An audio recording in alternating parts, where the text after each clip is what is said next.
Marko Bonifaz is one of Bolivia's top chefs. At his restaurant in La Paz, he says eating local has become a new trend. But one of his key ingredients, and in fact Bolivia's most important staple food, the potato, is under threat from climate change.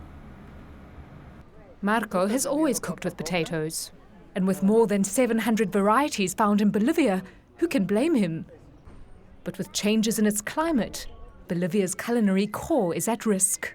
Nowadays, we've been noticing that because of the climate changes, we have less quantity and less variety of productions of potato. Marko knows that the effects of climate change go beyond his restaurant.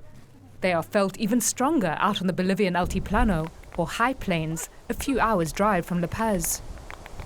To see how the communities here are coping, Marko has travelled to Coro to meet with potato farmer Domitila Rojas Serpa, who has invited him to join her in preparing Chairo, a traditional Andean dish. Typical Chairo is known for its varied Andean ingredients, especially for the potato.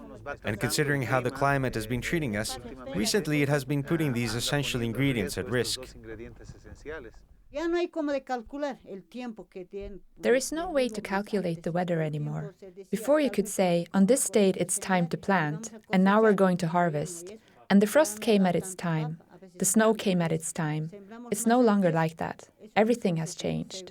There is not as much potato production anymore. This is not a new story for Nelly Cañari, who is working with the UN's International Fund for Agricultural Development, or IFAD. She is studying how the changing weather patterns across the region are affecting farmers like Domitila. Since about 8 to 10 years ago, climate change has been increasing, especially hail, frosts and temperatures. The heat dries up the water. There is less water and humidity. When the potato is just starting to sprout and grow, along comes a frost and it freezes, and there is no more potato harvest. Farmers here are no strangers to this kind of food shortage, and they already have traditional ways to respond to this. One of Chairo's main ingredients is a special freeze-dried potato called chuño. Invented in this region, these dried potatoes can be stored for up to 3 years, and it's a way for families to ensure there's food in tough times. But this preservation technique may not be enough to ensure food security in the long term across the entire community. So through their Adaptation for Smallholder Agriculture program, IFAD is working with almost 50,000 farmers across Bolivia, combining their traditional knowledge with scientific methods.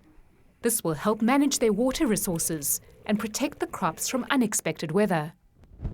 Marko hopes that this work will help these communities adapt to the changing climate, just as their forefathers found ways to survive on these foreboding high plains. Although we know that there is no turning back and that the climate will worsen, we must hope that this phenomenon does not erase traditions and gastronomies, and that these communities can adapt to climate changes to move forward. For today, Marko and Domitila are comforted with a hearty bowl of Chairo, shared amongst neighbours. Bolivia's culinary roots run deep, and with the right tools to adapt to a changing climate, farmers like Domitila can continue to grow potatoes for themselves and the entire country, ensuring Bolivia's culinary identity remains intact. Delicioso.